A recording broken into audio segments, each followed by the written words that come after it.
Imagine this scenario. A person is arrested because of a rape case he has not done. He is charged and sentenced for life imprisonment thereafter.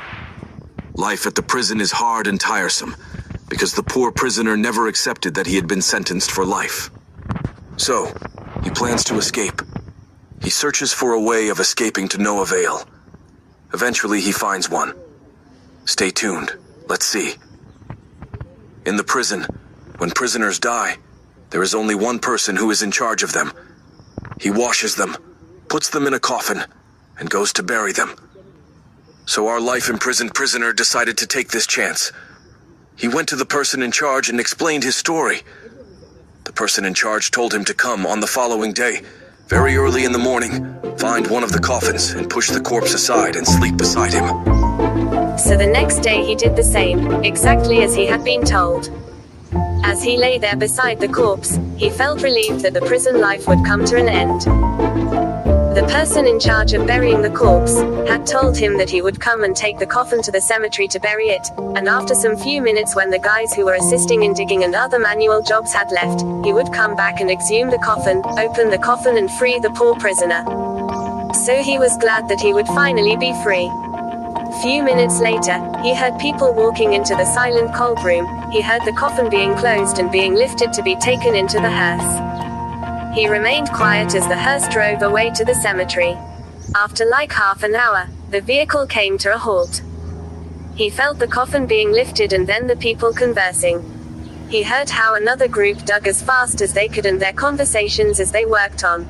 He felt so much laughter in his heart that he would outsmart everyone and every security measure implemented at the prison. When they were done, he felt the coffin being lowered.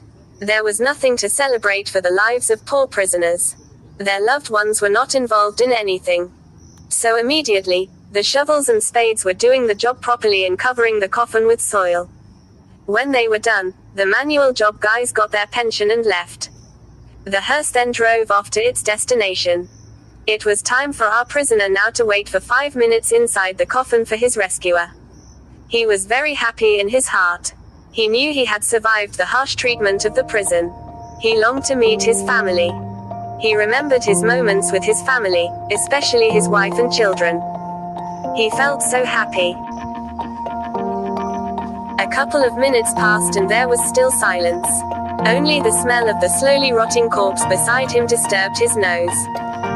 But he persevered all that, knowing that that day, he would finally meet his family. His mind was flooded with thoughts and anticipations that he barely noticed, and half an hour passing. Until nearly an hour came to a close, did he tense? Was the person really coming? Had he lied to him? He decided to wait. Sweat was now all over his body. It was so hot inside and there was an absence of fresh air. The corpse lying beside him began stinking rotten slowly. He wondered why the person whom he had planned had delayed. It was becoming unbearable now. He felt like dying. But his mind assured him that he was on his way. When a couple of hours had passed, he was worried. He wondered what was happening with the person. The smell from the corpse beside him was stinking a lot, until it prompted him to check the prisoner who had died. To his surprise and utter disappointment, the corpse lying beside him was the very person he had done all the plans of escaping the prison. He was speechless. What could you have done, if it were you? Feel free to tell us in the comments and let's enjoy together. Open mouth smile.